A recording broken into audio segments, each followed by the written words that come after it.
Vikramshila IAS coaching institute 14 बीघा ऋषिकेश। कल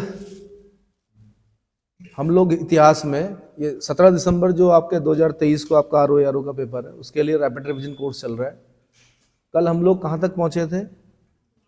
हम लोग पहुँचे थे खिलजी क्रांति तक पहुँच गए थे। ठीक है, तो आज खिलजी क्रांति से स्टार्ट करना है। जैसा कि मैंने बताया था आपको कि कैकुबाद को क्या हो गया था, लकवा मार गया था। ठीक है, उसके बाद फिर क्यूमर से एक छोटे बच्चे को क्या किया गया, गद्दी पर बिठाया गया। फिर पता चला कि एक लिस्ट बनी है, जो सरदार लोग थे उन्होंने एक लिस्ट बनाई है, उसमें टॉप में किसका नाम था? जलालुद्दीन फिरोज खिलजी का नाम था। किसका नाम था? कि भैया हत्या होने वाली है कुछ लोगों की, उसमें से टॉप में जो हत्या होनी है वो किसकी? जलालुद्दीन फिरोज खिलजी की। जब जलालुद्दीन फिरोज खिलजी को पता चला कि भाई हत्या होने वाली है, तो उसने कहा कि क्यों ना उन्हीं सरदारों की हत्या कर दी जाए जो मेरी हत्या कर रहे हैं। तो फिर एक कत्लेआम शुरू हुआ। ठीक है, और इस प्रकार जलालुद्दीन फिरोज खिलजी क्या हुआ, सभी की हत्या करके एक तरह से संरक्षक बना, पहले किसका? उस छोटे बच्चे का। बाद में उसने उसकी भी हत्या कर दी और फिर राजा बन गया। क्या बन गया? अब इस पे एक दाग था। दाग ये था कि एक बच्चे की हत्या करके राजा बना था। तो इसने क्या किया, उदारता को अपने शासन का आधार बनाया। किसको? मतलब इसने ऐसा दिखाया कि मैं बहुत उदार राजा हूं। क्या हूं? होता ही है। जब भाई घृणित काम करके कोई व्यक्ति क्या करता है, शासन को प्राप्त करता है, तो उसके बाद अब जन समर्थन तो चाहिए ना। तो जन समर्थन प्राप्त करने के लिए उसने उदारता को अपने शासन का आधार बनाया। ठीक है, तो इसने अपना जो राज्याभिषेक कराया वो किलुखरी के किले में कराया। किसमें कराया? किलुखरी भी बोलते हैं उसको, कूलागढ़ी भी बोलते हैं। ठीक है, वहां पर इसने अपना क्या किया, राज्याभिषेक कराया। इसके 2-3 क्वेश्चन इंपॉर्टेंट होते हैं। एक तो इसने एक विभाग की स्थापना की जिसको बोलते हैं दीवाने वकूफ। क्या बोलते हैं? दीवाने वकूफ विभाग की स्थापना किसने की? आंसर जलालुद्दीन फिरोज खिलजी। दूसरा, इसने कहा कि मैं एक वृद्ध मुसलमान हूं और मुसलमानों की रक्त बहाने की मेरी आदत नहीं है। इसके लगभग सारे अभियान क्या रहे? असफल ही रहे। मरा भी ऐसे ही बेवकूफ़ी में। कैसे? अभी बताता हूं कैसे मरा। इस पर एक दाग है, लेकिन इसने ईरान के एक फकीर सीदी मौला को हाथी के पैरों तले कुचलवा दिया। तो सीदी मौला की हत्या किसने की? आंसर जलालुद्दीन फिरोज खिलजी ने। ठीक है, एक पॉइंट तो ये क्वेश्चन बनता है। एक और क्वेश्चन बनता है कि इसके समय में मंगोल आक्रमण हुए और इसने क्या किया कि उन मंगोलों को कहा कि इस्लाम धर्म स्वीकार कर लो, मैं आपको दिल्ली में जगह दे देता हूँ रहने के लिए। आप पुत्री का विवाह भी कर दिया कुछ उनके नेता से। ऐसे करके उन जो वो मंगोल जो जिन्होंने इस्लाम स्वीकार किया, 2000 मंगोल, उनको इसने मंगोलपुरी में बसाया। दिल्ली में आज भी एक जगह पड़ती है मंगोलपुरी, और आज भी उनके फीचर्स आप देखेंगे हैं वो लोग मुस्लिम, लेकिन जो फीचर्स हैं उनके कैसे हैं? मंगोल फीचर्स हैं। कैसे फीचर्स हैं? तो इन्हें बोला जाता है नव मुस्लिम। क्या बोला जाता है? तो नव मुस्लिमों को किसने बसाया? आंसर जलालुद्दीन फिरोज खिलजी ने बसाया। कहाँ पर बसाया? आंसर मंगोलपुरी में बसाया। और इन नव मुस्लिमों ने आगे चलकर अलाउद्दीन खिलजी के समय में विद्रोह किया। अलाउद्दीन खिलजी के समय में जो पहला विद्रोह होता है वो नव मुस्लिमों का ही होता है। किसका होता है? नव मुस्लिमों का। इतना समझ में आ गया। फिर उसके बाद पता ही है आपको, इसका दामाद और भतीजा अलाउद्दीन खिलजी। कौन? दामाद और भतीजा अलाउद्दीन खिलजी। वास्तविक नाम क्या था उसका? अलाउद्दीन खिलजी। ठीक है, इसने क्या किया कि अपने चाचा को बेवकूफ बनाया। एक तरह से इसने क्या किया, सूबेदार रहते हुए रामचंद्र देव पर आक्रमण कर दिया, देवगिरी के। क्या किया? और देवगिरी के रामचंद्र देव पर आक्रमण किया और बड़े चालाकी से इसने बोला कि सल्तनत की सेना तो पीछे आ रही है, ये तो खाली अगली टुकड़ी है। और रामचंद्र देव ने बेचारे ने आत्मसमर्पण कर दिया, बहुत सारा धन लूटा इसने। और इसने कुछ इस प्रकार से पत्र लिखा अपने भाई को कि मैं चाचा जी से बहुत डरा हुआ हूँ और मैं ससुर जी और चाचा जी जो भी हैं उनसे मतलब माफ़ी मांगना चाहता हूँ और ये धन उन्हें देना चाहता हूँ। और बेचारा जलालुद्दीन फिरोज खिलजी भी बातों में आ गया, अब मिलने आ गया एक जगह पर। ठीक है, और वहाँ पर इसने उसकी गर्दन काट दी।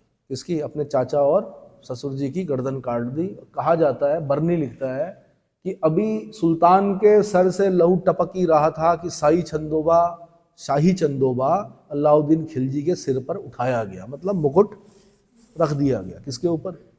अलाउद्दीन खिलजी के सिर पे। इतना समझ में आ गया। चालाक व्यक्ति तो था ही, लेकिन ये भी ध्यान रखना कि कर्मा इज बैक। सुना है आपने? बाद में इसके साथ भी ऐसा ही हुआ।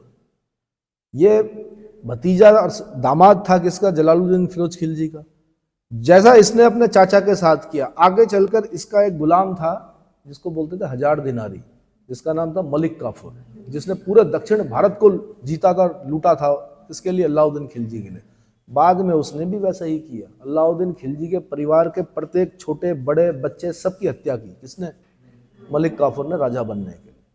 कर्मा इज बैक, समझ में आया? ठीक है। अलाउद्दीन खिलजी से क्या क्वेश्चन बनेंगे? एक तो 1296 से 1316 तक रहा, ये शासक रहा, ठीक है। कहा जाता कि अगर खिलजी क्रांति ना होती तो वो अनवरत विजय ना देख पाता इतिहास, और वो नए नए प्रयोग ना देख पाता इतिहास, जो कि खिलजियों के समय में देखा गया। ये प्योर टर्क नहीं थे, ये क्या थे, थोड़ा मिक्स जिसे बोलते हैं, अफगान और टर्क मिक्स ब्लड था ये, ठीक है। तो इनको बहुत ज्यादा सम्मान नहीं दिया गया शुरू में, और फिर तो होता ही है, जैसे राजा जब बन गया तो फिर तो प्रजा को क्या करना पड़ता है, झेलना ही पड़ता है। तो चलो जी, जलालुद्दीन फिरोज खिलजी को तो झेल लिया, अब आया अलाउद्दीन खिलजी। इसकी उपाधि पूछता है सिकंदर सानी। अपनी प्रारंभिक विजयों से ये इतना प्रसन्न हुआ कि इसने कहा मैं दूसरा सिकंदर हूँ, क्या हूँ, और ये विश्व विजेता बनना चाह रहा था। वो तो इसका एक मित्र था दिल्ली का कोतवाल, उसने समझाया कि भैया नहीं होता है ऐसा, मतलब विश्व विजेता वो अलेक्जेंडर सिकंदर कोई और था, आप क्या हो, कुछ अलग हो, ऐसा नहीं हो सकता, विश्व विजय करना इतना आसान नहीं है। बट इसकी जो उपाधि हो गया सिकंदर है सानी, यानी दूसरा सिकंदर, इतना क्लियर हो गया। इसने अपना जो राज्याभिषेक कराया वो बलबन के लाल महल में करवाया। कहाँ पे करवाया? बलबन के लाल महल में करवाया, ठीक है। इसकी जो नीति है उसको बोलते हैं रक्त और तलवार की नीति। क्या बोलते हैं? रक्त और तलवार की नीति। इसका एक राजत्व सिद्धांत है, उसमें बोलता है राजा का कोई सगा संबंधी नहीं होता, और होना भी नहीं चाहिए। एक अच्छा राजा वही हो सकता है जिसका कोई सगा संबंधी ना हो, बल्कि मैं तो ये कहता हूं कि शिक्षक का भी कोई सगा संबंधी नहीं होता। क्या नहीं होता? शिक्षक का वही सगा है जो पढ़ रहा है, जो उसकी शिक्षाओं को ग्रहण कर रहा है वही सगा है, जो उसकी शिक्षाओं को ग्रहण नहीं कर रहा वो सगा नहीं है। अगर वो चाहे द्रोणाचार्य का पुत्र अश्वत्थामा हो, क्या हो, द्रोणाचार्य का पुत्र अश्वत्थामा सर्वश्रेष्ठ धनुर्धर नहीं बना। सर्वश्रेष्ठ धनुर्धर कौन बना?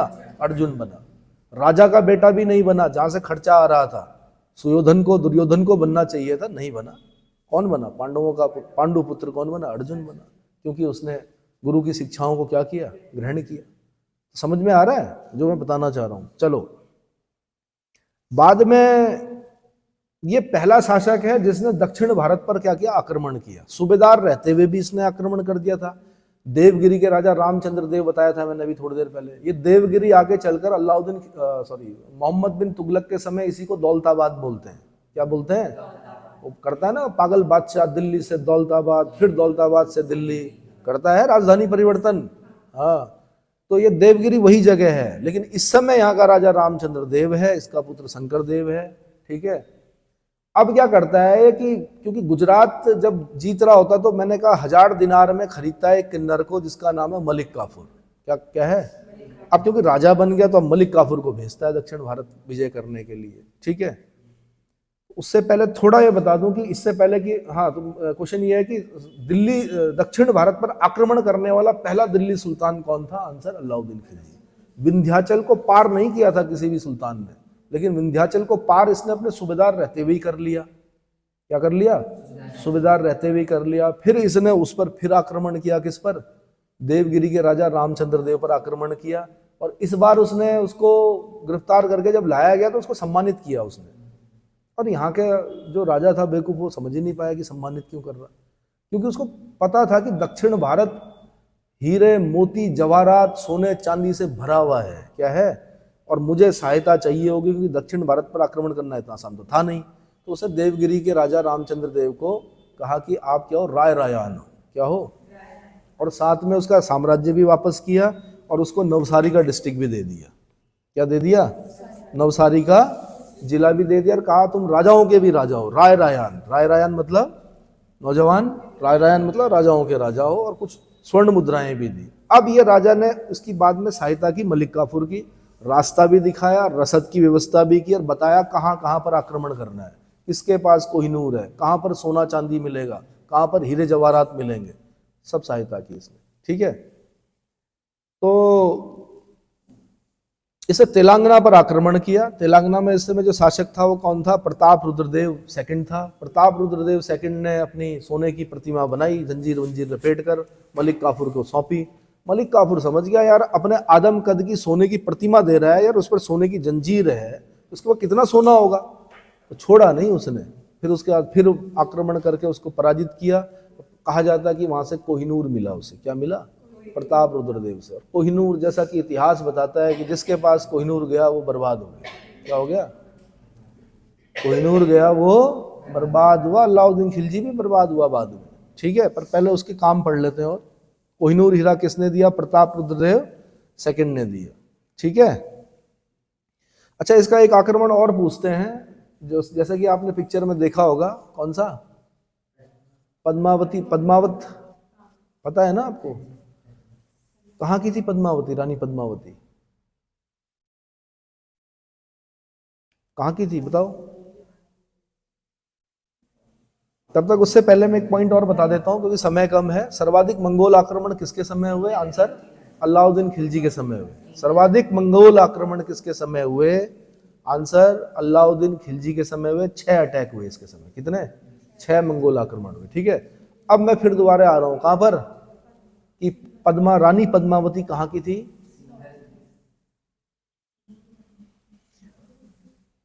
अब सब कुछ पढ़ने के बाद भी चलो पहले मैं बता देता हूं कि 1303 में अलाउद्दीन खिलजी ने चित्तौड़ विजय की। क्या की? चित्तौड़ विजय की। अलाउद्दीन की नवीन विजय थी ये, सबसे नवीन विजय। चित्तौड़ को किसी ने नहीं जीता था उससे पहले, ठीक है। और उसने चित्तौड़ का, यहां से क्वेश्चन क्या बनता है, बोलता है चित्तौड़ का नाम बदल कर क्या रखा उसने? तो चित्तौड़ का नाम बदल कर उसने खिजराबाद रखा। किसके नाम पर रखा? खिजर खां के नाम पर रखा। खिजर खां कौन? अलाउद्दीन खिलजी का बेटा। अलाउद्दीन खिलजी का बेटे का नाम है खिजर खां, ठीक है। चित्तौड़ का नाम बदलकर खिजराबाद रखा, ठीक है।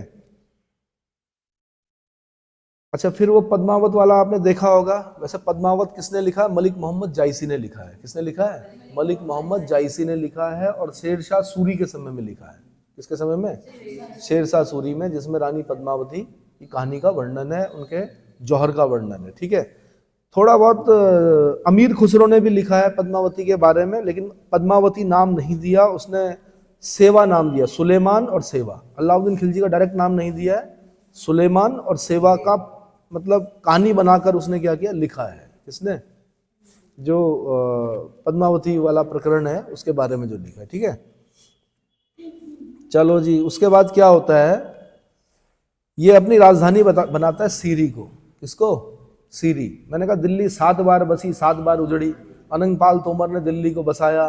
पहली दिल्ली महरौली कुतुबुद्दीन ऐबक, दूसरी दिल्ली सीरी, सीरी फोर्ट, सीरी फोर्ट। हौज खास सुना होगा, दिल्ली जाओगे तो मिल जाएगा आपको। हौज खास, हौज ए खास बोला जाता है वैसे। क्या बोला जाता है? तो वो सब वहीं का है, अलाउद्दीन खिलजी के टाइम का है, ठीक है। इसके समय में जो पहला विद्रोह हुआ वो 9 मुस्लिमों का हुआ। किसका हुआ? 9 मुस्लिमों का हुआ, ठीक है। फिर इसने एक उपाधि धारण की, यामिन उल खिलाफत नासिर अमीर उल मोमिनीन। क्या क्या उपाधि धारण की? यामिन उल खिलाफत नासिर अमीर उल मोमिनीन का मतलब होता है, इसने कहा कि मैं खलीफा का नायब हूँ। क्या हूँ? खलीफा का नायब उपाधि धारण की। किसने? अलाउद्दीन खिलजी ने, कि मैं खलीफा का नायब हूँ। बाकी अमीर खुसरो ने बहुत सारी किताब लिखी है। उसने देवल रानी व खिजर खां भी लिखी है। किसने? अलाउद्दीन अमीर खुसरो ने। अमीर खुसरो कौन है? वही है जो अपने आप को हिंद तोता का, तोता हिंद बोलता है, हिंद का तोता बोलता है। और वो इसके साथ चित्तौड़ अभियान पर भी था। कौन? अमीर खुसरो, ठीक है। अमीर खुसरो की जो सबसे इंपॉर्टेंट किताब है तुगलकनामा है। कौन सी है? तुगलकनामा। लेकिन मैंने कहा उसने और किताबें भी लिखी हैं। उसने देवल रानी व खिजर खां। अब देवल रानी कौन? देवल रानी राजकुमारी है। और खिजर खां कौन है? अलाउद्दीन खिलजी का बेटा है। उनका प्रणय प्रसंग लिखा है। बड़ा इंटरेस्टिंग प्रसंग है वो भी एक, ठीक है। लेकिन उसके बारे में मैं चर्चा नहीं कर रहा हूं अभी। देवल रानी व खिजर खां भी उसी ने लिखा। खजाइनुल फुतूह भी उसने लिखी। किसने? अमीर खुसरो ने। अब खजाइनुल फुतूह में बड़ी चापलूसी कर रखी। किसने? अमीर खुसरो ने। किसकी? अलाउद्दीन खिलजी की। उसने कहा कि ये विश्व का सुल्तान है। इसको बोलते हैं, नहीं बोलते हैं कि चने के झाड़ पर चढ़ाना, कि आप क्या हो, विश्व के सुल्तान हो। साथ में कहा पृथ्वी के शासकों के सुल्तान हो आप, युग के विजेता हो आप, जनता के चरवाहे हो। ये कहाँ पर लिखा हुआ है? ये खजाइनुल फुतूह में लिखा हुआ। किसमें लिखा हुआ? फुतूह मीन्स उपहार होता है। क्या होता है? उपहार। चलो चलो जी, फिर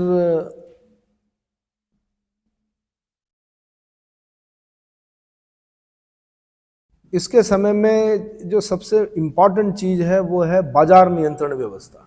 क्या? बाजार नियंत्रण व्यवस्था के लिए जाना जाता है अलाउद्दीन खिलजी। इसने बाजार पर नियंत्रित जो रेट है उन्हें कंट्रोल करने की कोशिश की। जब तक ये जिंदा रहा बाजार नियंत्रित रहा बिल्कुल। इसने जो रेट तय कर दिया उसी रेट पर क्या हुआ? सामान मिला। अगर कोई भी लालाजी कम तोलते थे तो उनका उतना ही मांस काटा जाता था। अगर किसी ने 50 ग्राम कम तोल दिया तो समझ लो लालाजी का 50 ग्राम मांस गया। बड़ा कठोर नियम बनाए इसने, ठीक है। तो उसके बारे में मैं ज़्यादा चर्चा नहीं कर रहा हूँ। उसमें रेट वेट भी पढ़ने पड़ते हैं कि गुलामों का रेट कितना, टट्टू का कितना और घोड़े का कितना, है ना। अलग अलग रेट पढ़ने पड़ते हैं। कपड़ा कितना, ठीक, तो रेशम कितना, खज कितना, वो छोड़ दो, उसको वहाँ तक नहीं जा रहे हैं। तो राशनिंग व्यवस्था भी स्टार्ट की अलाउद्दीन खिलजी ने। जैसे राशन कार्ड वाला कंसेप्ट है ना, उसी तरह की राशनिंग व्यवस्था स्टार्ट की। किसने की? आंसर अलाउद्दीन खिलजी ने की। अलाउद्दीन खिलजी ने 4 अध्यादेश भी जारी किए।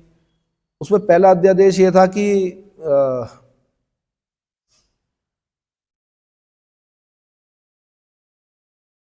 क्या, एक तो जो अमीर लोग हैं वो अपने आपस में वैवाहिक संबंध में नहीं बंधेंगे, और अगर बंधेंगे तो पहले राजा से पूछेंगे, ठीक है। दूसरा, दिल्ली में मद्य निषेध करवा दिया, शराब पीने पर प्रतिबंध लगवा दिया। किसने? अलाउद्दीन खिलजी ने। तीसरा, गुप्तचर प्रणाली का गठन किया उसने। और चौथा, उसने अमीर वर्ग की संपत्ति को जब्त किया और उसको खालसा भूमि में तब्दील कर दिया। खालसा बोलते हैं राजकीय भूमि। उसकी समझ में आ गया, ज्यादा अगर किसी के पास भूमि होती है, ज्यादा पैसा अगर हो गया तो वो क्या करेगा? विद्रोह करेगा। इसलिए उसकी भूमि को जब्त करके क्या कर दो? राजकीय भूमि में तब्दील कर दो। तो उसके पास इतना ही रहेगा कि वो विद्रोह करने की नहीं सोचेगा। दूसरा, उसको समझ में आया कि यार गुप्तचर प्रणाली बड़ी क्या है, वीक है। तो गुप्तचरों को उसने क्या किया? स्ट्रॉन्ग किया। उसके समय के जो गुप्तचरों ने मुनिहा कहा जाता है, मुनहिन या मुनही, क्या कहा जाता है? मुनहिन या मुनही, ये गुप्तचर है उसके समय के, ठीक है। अच्छा जी, फिर इसने क्या किया कि 4 इस्लामिक टैक्स होते हैं, जजिया, जकात, खराज, खम्स। क्या होते हैं? जजिया, जो कि नॉन मुस्लिम से लिया जाता है। जकात यानी लैंड टैक्स। जकात मतलब लैंड टैक्स। ये तो इसने कर दिया 50%। कितना कर दिया? जजिया, जकात। फिर होता खराज, मुसलमानों से लिया जाने वाला और मुसलमानों की भलाई पर खर्च किया जाने वाला टैक्स। 2.5% होता है ये। कोई मुस्लिम अगर 100 रुपये कमाएगा तो 2.5 रुपये क्या करेगा? देगा। उस 2.5 रुपये से मस्जिद, मकतब, मदरसे वगैरह वगैरह उन्हीं की भलाई पर खर्च होंगे। और चौथा होता था खुम्स, युद्ध में लूटा गया धन। अगर 100 रुपये लूटे तो 20 रुपये राजा के होते हैं इस्लाम के हिसाब से, और 80 रुपये सैनिकों के होते हैं। लेकिन इसने उल्टा कर दिया। इसने क्या किया? 80 रुपये खुद रख के 20 रुपये सैनिकों में बांटे। इसको आप अपॉन में भी लिख सकते हैं। कितना हो गया? 4/5 इसने खुद रखा और 1/5 इसने सैनिकों में बांटा, ठीक है। और सैनिकों ने जब कहा कि महाराज सुल्तान, तो उसने कहा बाजार नियंत्रण व्यवस्था है, तनख्वाह दे रहा हूँ, नगद वेतन दे रहा हूँ, इक्ता नहीं दे रहा हूँ, जागीरें नहीं दे रहा हूँ इल्तुतमिश की तरह, नगद वेतन है, बाजार नियंत्रण व्यवस्था है, नियंत्रित है। कैंटीन फैसिलिटी होती है ना, जैसे रेट फिक्स, कम रेट पर पूरा परिवार चल सकता है। उसने कहा ठीक है, इतना काफी है ना। साम्राज्य को जरूरत है, मंगोल आक्रमण हो रहे हैं, 80 रुपये हमें चाहिए, ठीक है। इस्लाम क्या कहता है उसको मैं नहीं जानता। मैं नहीं जानता कि कयामत के दिन क्या होगा, मैं वही करता हूं जो जनता के हित में होता है, ठीक है। इसने उलेमाओं को भी हस्तक्षेप नहीं करने दिया। कहाँ? साम्राज्य के कार्यों में, राजकीय कार्य, राजकाज के कार्यों में उलेमा वही होते थे, जैसे नहीं होते राजा के बगल में राजपुरोहित होते हैं, बताते हैं कि नीति ये कहती है, तो ऐसे उलेमा होते हैं, इस्लाम के व्याख्याकार होते हैं, इस्लामिक कानूनों के व्याख्याकार होते हैं, जो बताते हैं राजा को कि इस्लाम में ऐसा लिखा हुआ है ना। कुरान, हदीस, इज्मा, कयास, 4 सोर्सेज होते हैं। क्या होते हैं? कुरान, हदीस, इज्मा और कयास। तो इनके जानकार होते हैं कौन? उलेमा। उनको हस्तक्षेप करने नहीं दिया। फिरोज शाह तुगलक फिर उलेमाओं को हस्तक्षेप करने देगा। चलो ज़्यादा नहीं बताते हैं इसमें। बाकी इसने 2 नए टैक्स लगाए, घरई और चरई, हाउस टैक्स लगाया, चारागाहों पर टैक्स लगाया, ठीक है। और इसने एक विभाग बनाया दीवान मुस्तखराज। कौन सा नया विभाग बनाया इसने? दीवान मुस्तखराज। खराज आप समझते हैं लैंड टैक्स है, तो जो शेष अधिशेष जो शेष बच जाता था उसको कलेक्ट करने के लिए इसने दीवान मुस्तखराज विभाग की क्या की? स्थापना की। किसने? अलाउद्दीन खिलजी ने, ठीक है। अलाई दरवाजा बनाया है इसने, तुर्की कला का सर्वश्रेष्ठ नमूना माना जाता है अलाई दरवाजा, ठीक है। तो बताने के लिए बहुत कुछ है, लेकिन फिर सीधे मैं आ रहा हूं मुबारक खिलजी पे। मुबारक खिलजी, इसने अपने आप को खलीफा घोषित कर दिया। किसने कहा? मैं ही खलीफा हूं। अलाउद्दीन खिलजी ने तो कहा था कि मैं खलीफा का नायब हूं। ये अपने पापा से भी आगे बढ़कर इसने कहा मैं ही खलीफा हूं। मैं क्या हूं? स्वयं खलीफा हूं, खलीफ, ठीक है। खलीफा समझते हैं? खलीफा समझते हैं। 570 एडी में पैगंबर मोहम्मद साहब हुए। 622 में उन्होंने इस्लाम धर्म का प्रवर्तक किन्हें कहा जाता है? पैगंबर मोहम्मद साहब को कहा जाता है। 570 एडी में जन्म हुआ उनका। 622 में वो मक्का से मदीना चले गए। इसको इस्लाम में हिजरत कहते हैं। क्या कहते हैं? मक्का से मदीना जाना हिजरत कहते हैं, और यहीं से हिजरी संवत का प्रारंभ होता है। 632 एडी में पैगंबर मोहम्मद साहब की मृत्यु हो गई। उसके बाद 4 खलीफा हो गए, अबू बकर, उमर, उस्मान और अली। ये क्वेश्चन बना हुआ है, यूपीएससी का क्वेश्चन है। अबू बकर, उमर, उस्मान और अली। और फिर समय समय पर खलीफा अलग अलग जगह पर, कभी मकदूनिया में दिखते हैं, कभी मिस्र में दिखते हैं, लास्ट में हमें टर्की में दिखते हैं। कहाँ दिखते हैं? टर्की में। टर्की का राजा ही खलीफा बन गया था बाद में, ठीक है। और फिर दोबारा बनने की कोशिश कर रहा है। टर्की के जो लोग हैं वो खलीफा बनने की कोशिश कर रहे हैं। इससे पहले सीरिया में कोई बनना चाह रहा था, लेकिन मैंने कहा फिर इंटरनेशनल जो पॉलिटिक्स है वो बड़ी, अमेरिका सब कुछ देखता रहता है, तो ये सारी चीज़ें, चलो खैर उस पर चर्चा नहीं करनी हमें। तो इसने कहा मैं स्वयं खलीफा हूँ। किसने कहा? मुबारक शाह खिलजी ने कहा। किसने कहा? ठीक है जी। उसके बाद एक खुसरव शाह हुआ। ये हिंदू धर्म से मुसलमान बना था। ये पहला सल्तनत में पहला हिंदू है जो गद्दी पर बैठा है। इसका नाम है खुसरव शाह। क्या नाम है? खुसरव शाह। इसने कहा मैं पैगंबर का सेनापति हूँ। ये खलीफा से भी ऊपर चला गया। खलीफा तो पैगंबर के बाद आए ना, ये सीधे पैगंबर का सेनापति बन गया कि मैं पैगंबर का सेनापति हूं। किसने कहा? खुसरव शाह ने कहा। किसने कहा? खुसरव शाह ने कहा, ठीक है। और साथ में नारे लगाए इसने, इस्लाम खतरे में है। क्या कहा इसने? इस्लाम खतरे में है के नारे लगाए, जिसको क्या बोलते हैं? जिहाद। क्या बोलते हैं? ठीक है।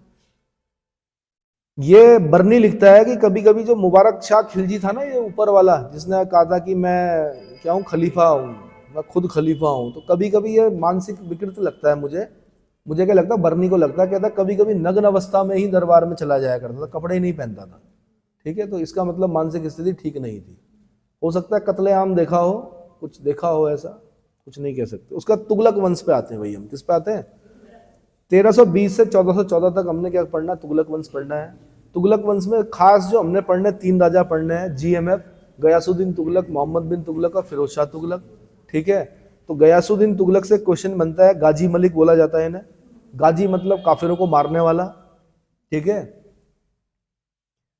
तो गयासुद्दीन तुगलक ने इस वंश की स्थापना की 1320 में की, 25 तक रहा ये। गयासुद्दीन तुगलक के बारे में कुछ बहुत इंपॉर्टेंट नहीं है, लेकिन अगर आपसे पूछेगा कि दिल्ली सल्तनत में नहरों का निर्माण करने वाला पहला शासक कौन था, तो आपने बोलना गयासुद्दीन तुगलक। लेकिन बोलेगा सर्वाधिक नहरों का निर्माण करने वाला कौन था, तो तब फिरोज शाह तुगलक। अब कौन? फिरोज शाह तुगलक, ठीक है। बाकी इसने कुछ ऐसा तो काम किया नहीं कि जहां से क्वेश्चन पूछा जा सके।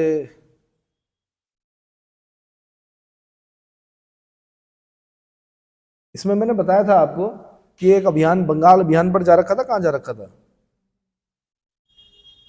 इसको श्राप दिया था निजामुद्दीन औलिया ने। कल मैंने बताया था ना, महबूब इलाही किसे कहा जाता है? निजामुद्दीन औलिया। निजामुद्दीन औलिया का वो कहाँ है?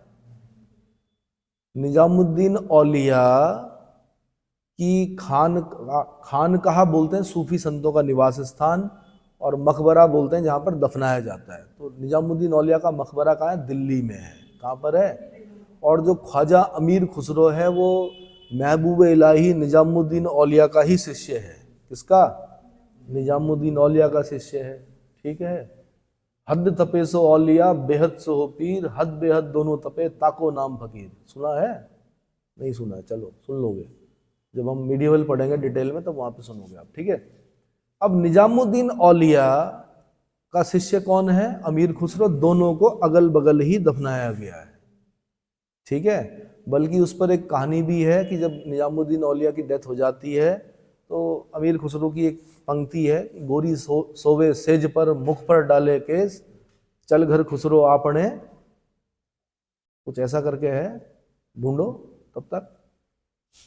चहु कुछ देश, मतलब गुरुजी मर गया, मैंने भी क्या करना इस दुनिया में, चलो भाई खुसरो टाइम हो गया। तो कहा जाता कि निजामुद्दीन औलिया आज मरे, कुछ दिन बाद खुसरो भी मर गया, ठीक है, अमीर खुसरो। तो दोनों की अगल बगल है कब्र। कहां पर? और बसंत पंचमी के दिन यहाँ पीले कपड़े पहनकर एक बड़ा आयोजन होता है। कहां पर? निजामुद्दीन औलिया के मकबरे पर, है ना। हाँ जी, कुछ है मिला? गोरी सोवे सेज पर मुख पर डाले केस, चल खुसरो घर आपने, साज भय चहुदेश। ये लाइन लिखी थी अपने गुरु के लिए, किसने? खुसरो ने, है ना। बडोनी क्या विचार है? ठीक है, चलो। तो निजामुद्दीन औलिया ने श्राप दिया किसको?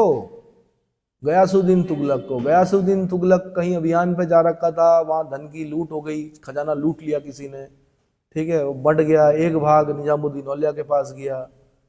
उसने कहा भैया जमा कर देना। किसने? गयासुद्दीन तुगलक ने। निजामुद्दीन औलिया ने कहा हमारे लिए तो सड़ी गली वस्तु, हमने तो भक्तों में बांट दिया, कल मैंने कहानी सुनाई थी। उसने कहा नहीं, मैं आ रहा हूं तब देखता हूं आपको। उन्होंने कहा हनुस दिल्ली दूरस्ती, दिल्ली अभी दूर है। तो किसने किसको कहा, ये क्वेश्चन बनता है। तो आपने बोला निजामुद्दीन औलिया ने गयासुद्दीन तुगलक को श्राप दिया कि दिल्ली अभी दूर है। और हुआ भी ऐसा ही। मोहम्मद बिन तुगलक ने लकड़ी का महल बनाया स्वागत के लिए, वहां से जा रहा था गयासुद्दीन तुगलक, लकड़ी का महल गिरा, उसके अंदर मर गया, वो भी मर गया, उसका एक बेटा भी मर गया, ठीक है। चलो जी, उसके बाद मोहम्मद बिन तुगलक के बारे में पढ़ते हैं। मोहम्मद बिन तुगलक 1325 से 1351 तक रहा। इसके समय में 1333 में अफ्रीकी यात्री इब्न बतूता आया, मोरक्को से आया। कहां से आया? मोरक्को सुना है कहाँ है? अफ्रीका में, बाईं तरफ पड़ता है। और इसकी जो कैपिटल है वो रबात है, अटलांटिक ओशन के तट पर है। मोरक्को में ही आपने देखा होगा, उधर एटलस माउंटेन रेंज है एक, अफ्रीका में। कौन सी माउंटेन रेंज? एटलस। आसान है ना, एटलस में आपने अफ्रीका देखा और अफ्रीका के अंदर आपने एटलस माउंटेन रेंज देखा। और उसकी हाईएस्ट पीक क्या थी? हाँ बोलो, बताओ। एटलस की हाईएस्ट पीक बताइए जरा जल्दी। हाँ, माउंट टॉपकॉल। माउंट टॉपकॉल क्या है? ठीक है। तो बस ये ध्यान रखना कि मोरक्को की कैपिटल रबात है। रबात अटलांटिक ओशन के तट पर है, ठीक है। वहां से आया अफ्रीकी यात्री, कौन? Ibn Battuta. गाना भी है इब्न बतूता, मैंने बोला भी, बच्चे नाचते हैं उसमें, इब्न बतूता। पता भी है उन्हें क्या होता है इब्न बतूता? बता देना जब डांस कर रहे हो। तो इब्न बतूता 1333 में मोहम्मद बिन तुगलक के दरबार में आया। मोहम्मद बिन तुगलक ने उसे दिल्ली का काजी नियुक्त किया। बाद में उसे अपना राजदूत बनाकर कहाँ भेजा? चीन भेजा। कहाँ भेजा? चीन भेजा, ठीक है। उसके बाद फिर वो वापस आया, अपने देश गया। उसने एक किताब लिखी जिसका नाम है रहला। रहला का मतलब होता है सफरनामा। क्या होता है? जो भी उसने अपने सफर में देखा वो लिखा रहला में। कहा जाता है कि तुगलक कालीन इतिहास को जानने का सबसे अच्छा सोर्स क्या है? रहला। क्योंकि उसने किसी के दबाव में नहीं लिखा, किसी राजा के अंडर में पैसे लेके नहीं लिखा, उसने फ्री होके लिखा। उसने जो भी देखा वो लिखा। तो तुगलक कालीन इतिहास की अच्छी जानकारी देती है कौन सी किताब? रहला। समझ में आ गया? तो इब्न बतूता, ठीक है जी। अच्छा जी, फिर उसके बाद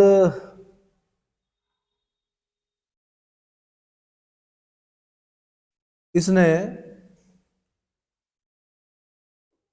क्या किया? कुछ योजनाएं चलाई। ये समय से बहुत आगे था भाई, बहुत इंटेलिजेंट शासक था ये। दुनिया ने इसे पागल बादशाह का, जो अपने समय से आगे होते हैं उन्हें पागल ही कहा जाता है। क्या कहा जाता है? पागल कहा जाता है। और ये सेक्युलर भी था, अगर आप बोलें। ये होली खेलता था, है ना, हिंदू त्योहार विशेषकर होली में बड़े बढ़ चढ़कर भाग लेता था। अच्छा जी, इसके जो कुछ अभियान है वो है दोरासा खुक। याद करने का तरीका दोरासा खुक, दोआब कर वृद्धि। अब तो खैर दोआब कर वृद्धि लास्ट में बता रहे हैं, लेकिन पुरानी जो किताबें मिलेंगी आपको उसमें पहले मिलता है। दोआब कर वृद्धि, राजधानी परिवर्तन, सांकेतिक मुद्रा, कराचल अभियान और खुरासान अभियान। खुक, दोरासा खुक, क्या दोरासा खुक। तो दोआब कर वृद्धि के बारे में बता देता हूँ। दोआब नदियों के बीच का स्थान, उपजाऊ स्थान होता है, वहां पर उपज जो होती ज्यादा होती है। अगर उसने टैक्स बढ़ा भी दिया तो क्या गलत कर दिया? कुछ गलत नहीं किया। लेकिन क्या हुआ, उसी वर्ष अकाल पड़ गया और उसके जो कर्मचारी थे उन्होंने बड़ी कठोरता से वसूला, जिससे किसान रुष्ट हो गए, नाराज हो गए, विद्रोह हो गया। बाद में उसने बहुत प्रयास किया क्या कि सब कुछ ठीक ठाक हो जाए। उसने एक विभाग बनाया, कृषि विभाग, दीवाने को ही उसने बैल दिए, बीज दिए। लेकिन फिर एक बार जब दाग लग जाता है, जब एक बार जनता नाराज हो जाती है तो नाराज हो जाती है। ठीक है, वो लग गया उस पर। राजधानी परिवर्तन, दिल्ली से दौलताबाद ले गया। क्यों ले गया? कई कारण थे उसके। ठीक है, मंगोल अटैक हो रहे थे, कुछ लोग बोलते हैं। कुछ लोग बोलते हैं कि बीच में बनाना चाह रहा था राजधानी, वो देवगिरी को ही दौलताबाद बोलते हैं। फिर कुछ लोग बोलते हैं कि वो इस्लाम को दक्षिण भारत तक क्या करना चाह रहा था, फैलाना चाह रहा था। अलग अलग लोग अलग अलग कहते हैं, उसमें नहीं जाना हमने। अब फिर दौलताबाद से फिर दिल्ली ले आया राजधानी। तो फिर वो योजना भी क्या हो गई, असफल हो गई। फिर सांकेतिक मुद्रा, चांदी की कमी थी पूरे विश्व में, उसने क्या किया, सांकेतिक मुद्रा। उसने क्या चलाए, कांसे के सिक्के चलाए। बर्नी लिखता है, प्रत्येक हिंदू का घर टकसाल बन गया, क्योंकि कांसे के बर्तन जो होते हैं वो कहाँ होते हैं, हिंदुओं के घर में होते हैं। तो इसने व्यवस्था नहीं की कि सिक्के जो बनाए उस पर कोई होता है ना, एक पहचान हो कि राज्य के सिक्के हैं। बस सिक्के, गोल सिक्के, बस वो सब ने सिक्के बनाए और चांदी की जगह क्या किए, सिक्के मार्केट में आ गए, घटिया सिक्के कांसे के, और चांदी क्या हुआ, लोगों ने अपने घर में क्या कर दिया, जमा कर दिया। वो योजना भी असफल हो गई। फिर बोला जाता है कि खुरासान अभियान। खुरासान अफगानिस्तान को बोलते हैं, जिसका मतलब होता है उगते हुए सूरज का देश। क्या मतलब होता है? एक तो निप्पन होता है जापान, उगते हुए सूरज का देश। एक होता है खुरासान, उगते हुए सूरज का देश। ठीक है जी, हाँ जी, ठीक है। तो फिर उसके विरुद्ध इन्होंने एक त्रिपक्षीय क्या बनाया, संगठन बनाया। और एक उसमें मिस्र का राजा था, एक उसमें कौन था, 3 राजा थे ये। और उसमें से एक राजा की मृत्यु हो गई, एक अपदस्थ हो गया गद्दी से। इसने क्या किया, वेतन दे दिया 1-2 साल का अग्रिम वेतन कि खुरासान को जीतना है। ठीक है, तो गड़बड़ हो गया, वो योजना भी क्या हो गई, असफल हो गई। फिर खुक, कराचिल अभियान बताते हैं, कूर्मांचल अभियान भी बोलते हैं उसको, अलग अलग बताते हैं।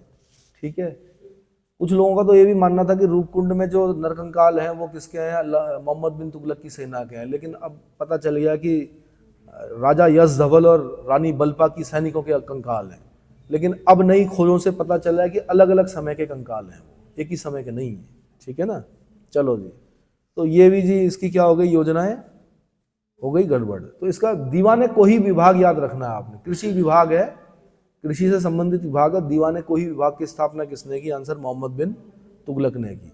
दूसरा पूछता है दोआब में कितनी कर वृद्धि की थी? उसने 1/10 से 1/20। कितना होता है यार 1/10 से 1/20? ठीक तो किया था, बट बदकिस्मती से अकाल पड़ गया। क्या पड़ गया? बदकिस्मती से अकाल पड़ गया। इसको क्या वर्ड यूज करते हैं जब खराब खराब खराब होता चला जाता है किसी के साथ?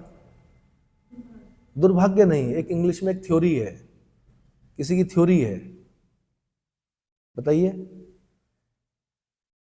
उस थ्योरी का नाम बताइए जिसमें कि बुरा बुरा होता रहता है। जैसे कुछ बुरा हुआ, फिर उसका और बुरा होगा, फिर और बुरा होगा।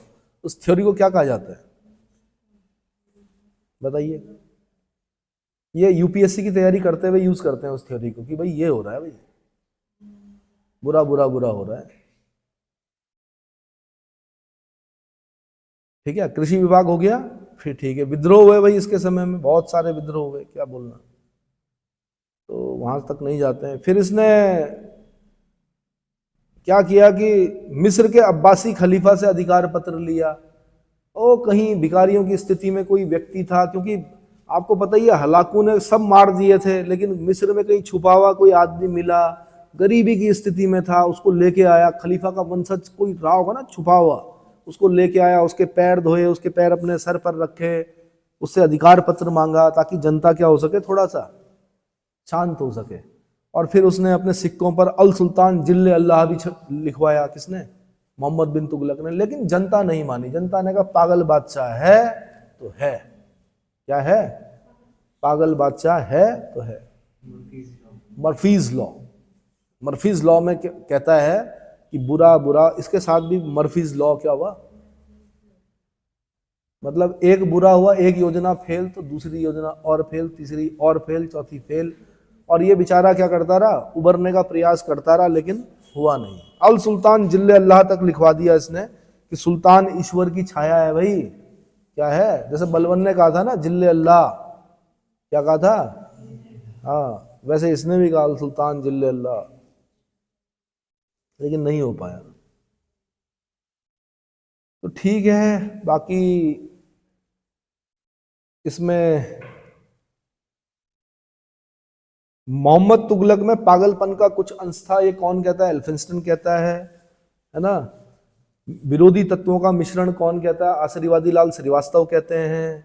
ठीक है। सर्वाधिक विद्वान और सुसंस्कृत शासक था, ये डॉक्टर ईश्वरी प्रसाद बोलते हैं।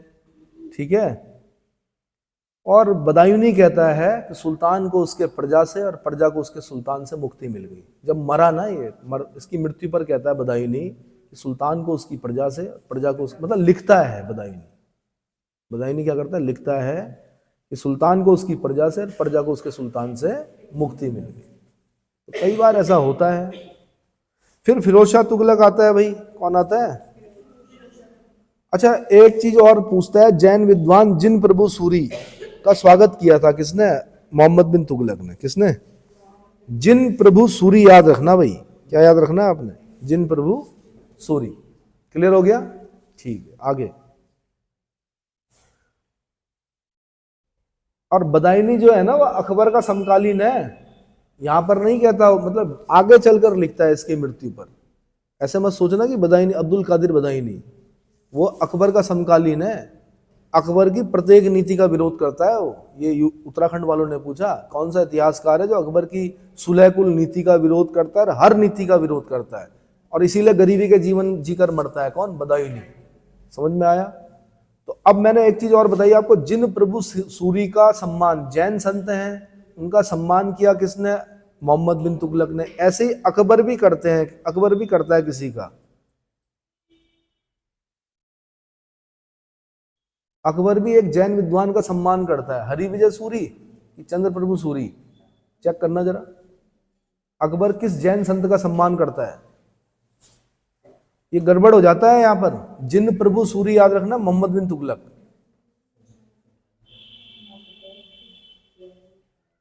अकबर किस जैन संत का सम्मान करता है अपने दरबार में?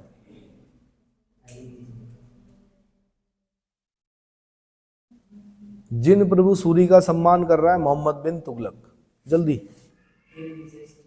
हरि विजय सूरी। हरि विजय सूरी का सम्मान कर रहा है कौन? अकबर। और चंद्र प्रभु सूरी का सम्मान कौन कर रहा है?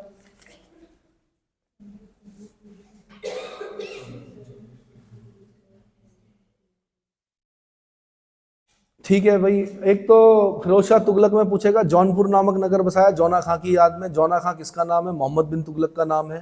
तो मोहम्मद बिन तुगलक की याद में उसने जौनपुर नामक नगर बसाया। और जौनपुर में सर की डायनेस्टी पढ़ेंगे आगे चलकर हम। क्या पढ़ेंगे? सर की डायनेस्टी पढ़ेंगे। और जौनपुर में अटाला देवी की मस्जिद भी पढ़ेंगे। क्या पढ़ेंगे? और ये भी पढ़ेंगे कि अटाला देवी की मस्जिद का निर्माण किसने करवाया था? किसने कराया था भाई? जौनपुर की अटाला देवी की मस्जिद का निर्माण किसने कराया था? इब्राहिम शाह सरकी। ढूंढिए। हाँ, इब्राहिम शाह सरकी ने कराया था। ये क्वेश्चन बनता है कई बार, है ना। चलिए जी, फिर ये धर्मांध था भाई। कौन? इसने ज्वालामुखी मंदिर पर आक्रमण किया। किसने? फिरोज शाह तुगलक ने। किसने? फिरोज शाह तुगलक ने। इसने ब्राह्मणों पर भी जजिया कर लगा दिया। अभी तक ब्राह्मण क्या थे? मुक्त थे जजिया से। जजिया नॉन मुस्लिम पर लगता था कर, जो मुसलमान नहीं है उस पर जजिया लगता था, है ना, प्रत्येक व्यक्ति को देना पड़ता था। इसने ब्राह्मणों को भी जजिया कर लगा दिया। पहले क्या था? ब्राह्मण, शायद स्त्रियां, भिखारी, बच्चे, ये जजिया से मुक्त होते थे। इसने ब्राह्मणों पर भी, यहां से क्वेश्चन पूछता है। एक इसने सुल्तान को भेंट देने की प्रथा को अंत कर दिया। किसने? फिरोज शाह तुगलक ने। ठीक है। अच्छा जी, इसने एक सिंचाई कर लगाया नया, जैसे उसने घरई चरई लगाया था, किसने? अलाउद्दीन खिलजी ने हाउस टैक्स लगाया था, घरई और चरई चारागाहों पर टैक्स लगाया था। इसने सिंचाई पर कर लगाया। भाई जो आदमी नहर बनाएगा, सर्वाधिक नहरों का निर्माण करने वाला दिल्ली सुल्तान कौन? फिरोज शाह तुगलक। तो टैक्स तो लेगा ना। 1/10 लगा दिया, हक शर्व बोला उसने। क्या बोला उसको? हक शर्व। सिंचाई कर को क्या बोला? हक शर्व। और 1/10 भाग था भूमि की उपज का, ठीक है। इसने 1200 बाग लगाए। इसने बहुत सारे क्या किए? नगर बसाए, जिसमें हिसार फिरोजा, जौनपुर, फिरोजाबाद। फिरोजाबाद याद है, कांच के लिए प्रसिद्ध है। ये सब फिरोज शाह तुगलक ने क्या कर रखे हैं। अच्छा, ये मोहम्मद बिन तुगलक का बेटा नहीं है, भाई है ये। कौन? फिरोज शाह तुगलक, ठीक है। चलो जी, बाकी तो कुछ और खास दिखता नहीं है। उसके बाद अच्छा, इसने कौन था वो? दीवाने बंदगान विभाग की स्थापना किसने की? दास विभाग था एक, दीवाने बंदगान। दीवाने बंदगान, दीवाने बंद, फिरोज शाह तुगलक का दास। इसके पास 1,80,000 दास थे। कहा जाता कि अगर इसको खुश करना था तो इसको एक दास भेंट कर दो, ये खुश हो जाता था। तो इसने अपने दासों के लिए, और उन दासों से ही काम कराया इसने। 1,80,000 दासों से ही नहरें बनवाई, बाग लगवाए। कितने? 1200 फलों के बाग लगाए। इसकी अपनी इनकम भी बहुत ज्यादा थी। क्या थी? पर्सनल इनकम जिसे बोलते हैं। 1200 बाग लगेंगे, फल बिकेंगे तो पैसा तो आएगा ना। सिंचाई जो नहर बनाई उससे पैसा आएगा आएगा, ठीक है। और इसने क्या बोलते हैं, ब्राइबरी को क्या बोलते हैं? घूस, रिश्वत को भी बढ़ावा दिया। क्या दिया? इसके पास एक सिपाही आया कि मेरा घोड़ा पास नहीं हो रहा दीवाने अर्ज में। उसने एक सिक्का फेंका उसकी तरफ और कहा कि जाओ ये घूस दे दो और आपका घोड़ा क्या हो जाएगा? पास हो जाएगा। बताओ, तो जब राजा ही घूस घूस देने की क्या कर रहा हो, बात कर रहा हो, तो ठीक है, चलो जी। बाकी उसके बाद कुछ खास नहीं होते। एक आदमी खास होता है अब, किसमें? अच्छा, फिरोज शाह तुगलक ने अपने आप को खलीफा का नायब कहा। क्या कहा? इसने दीवाने खैरात विभाग की भी स्थापना की। क्या की? दीवाने खैरात विभाग की भी स्थापना की। खैरात समझते हैं? मुसलमान अनाथ स्त्रियों और विधवाओं को आर्थिक सहायता दी खैरात खैरात विभाग के माध्यम से, ठीक है। इसने अलाउद्दीन खिलजी ने उलेमा वर्ग को हस्तक्षेप नहीं करने दिया। इसने उलेमा वर्ग को फिर दोबारे हस्तक्षेप करने दिया। फिर एक आता है जिसके समय में कौन आता है? नसीरुद्दीन महमूद तुगलक।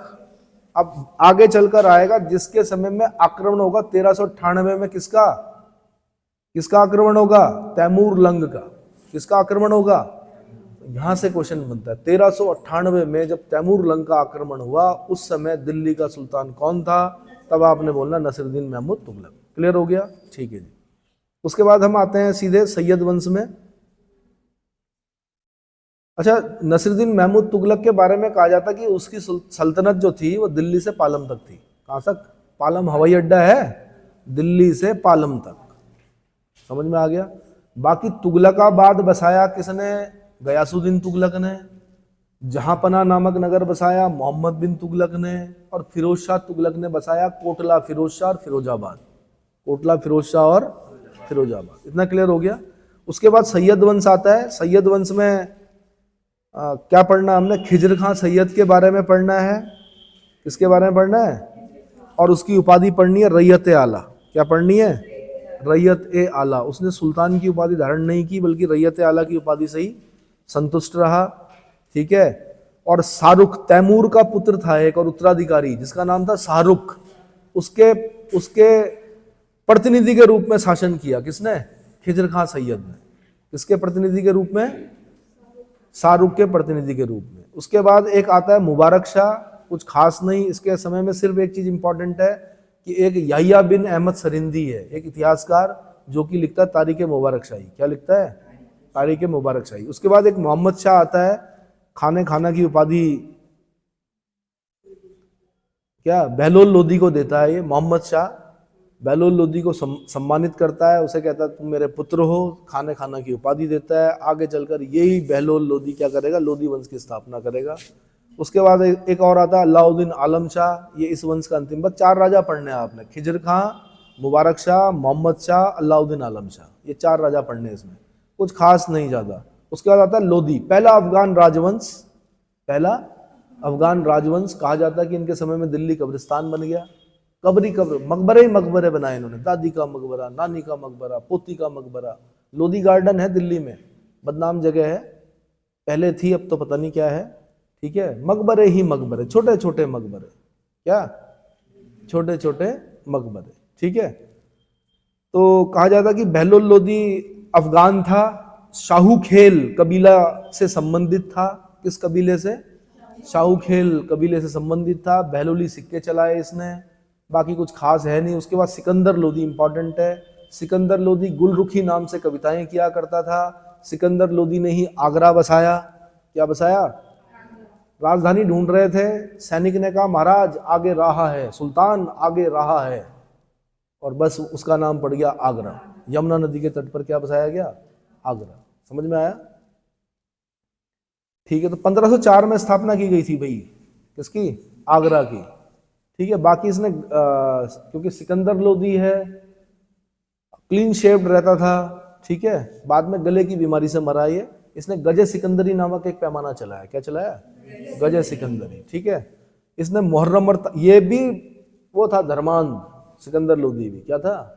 धर्मांध था। इसने भी क्या किया, मुहर्रम और ताजिए निकालने बंद करवा दिए। इसने वही बाल कटाने की प्रथा को बंद कर दिया, नदी में डालने की, जो नहीं होता मुंडन हो गया तो नदी में डालने, खैर वो तो ठीक ही करवाया।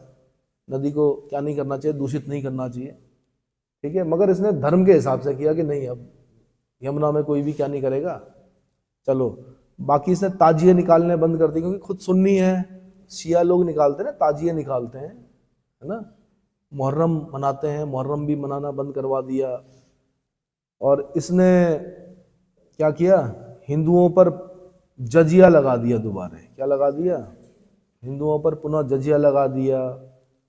बोधन नामक ब्राह्मण को फांसी दे दी, क्योंकि उसने कहा कि हिंदू धर्म और मुस्लिम धर्म एक जैसे हैं, सिर्फ इसीलिए मृत्युदंड दे दिया।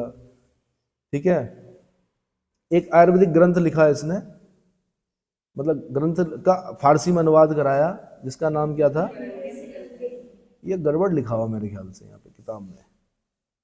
3 सिकंदरी है, एक लज्जते सिकंदरी है, एक तिब्बत सिकंदरी है, एक फरंगे सिकंदरी है। क्या क्या है? हाँ, फरंगे सिकंदरी। आयुर्वेदिक ग्रंथ जो था फारसी अनुवाद वो क्या कराया इसने? फरंगे सिकंदरी। और एक गायन विद्या का लज्जते सिकंदरी, गायन विद्या का लज्जते सिकंदरी। बाकी गुलरुखी नाम से कविताएं किया करता था फारसी में। हाथ कंगन को आरसी क्या, पढ़े लिखे को फारसी क्या। पढ़े लिखे पहले वही होते थे, जैसे आजकल इंग्लिश वाले हैं ना पढ़े लिखे, पहले फारसी वाले होते थे पढ़े लिखे। उसके बाद आया भाई इब्राहिम लोदी, एकमात्र सुल्तान जो युद्ध के मैदान में मारा गया। किस युद्ध के मैदान में? पानीपत का प्रथम युद्ध 1526। किसके विरुद्ध लड़ रहा था? ये तो जवान लड़का था। बाबर लिखता अपनी आत्मकथा तुझो के बाबरी में, ये एक ऐसा नौजवान है जो बिना सोचे समझे आगे बढ़ता है, भिड़ जाता है, बिना सोचे समझे पीछे हो जाता है। किसके बारे में? अब बाबर जहां से आया था फरगना से, वहां तो खतरनाक लड़ाके थे, 100 दिन भी नहीं टिक पा रहा था बाबर। तो उसके सामने इब्राहिम लोदी क्या था कि उसके पास ज्यादा अनुभव नहीं था लड़ने का। ठीक है, और जहां बोलते हैं कि समृद्धि होती है तो वहां वैसे ही सेना क्या हो जाती है? कमजोर हो जाती है। इसकी सैन्य व्यवस्था भी कोई बहुत अच्छी नहीं थी। बाबर के सैनिक बहुत अभ्यस्त थे लड़ने के। तुलुगमा युद्ध पद्धति का प्रयोग किया बाबर ने, किसमें? पानीपत के प्रथम युद्ध में। आग और आदमी के बीच में लड़ाई थी। जब जब आग और आदमी के बीच में लड़ाई होगी तो आग जीतेगी। क्या जीतेगी? है ना। और तुलुगमा युद्ध पद्धति अपनाई इसने। साथ में बंदूकों का प्रयोग किया। बाबर ने सीखा था ईरानियों से बंदूकों का प्रयोग कैसे करते हैं, वो प्रयोग किया उसने। बारूद का प्रयोग किया। ठीक है, गतिशील अश्वरोहियों का सफल संचालन करता था बाबर। भारत की लगभग सभी नदियां तैरकर पार की थी उसने। ऊपर की जब आया था वो, तो लगभग सभी नदियों को उसने क्या किया था? पार किया था। बाबर के बारे में बोला जाता है कि 2 लोगों को कंधे में दबाकर किले की दीवार पर क्या भाग सकता था।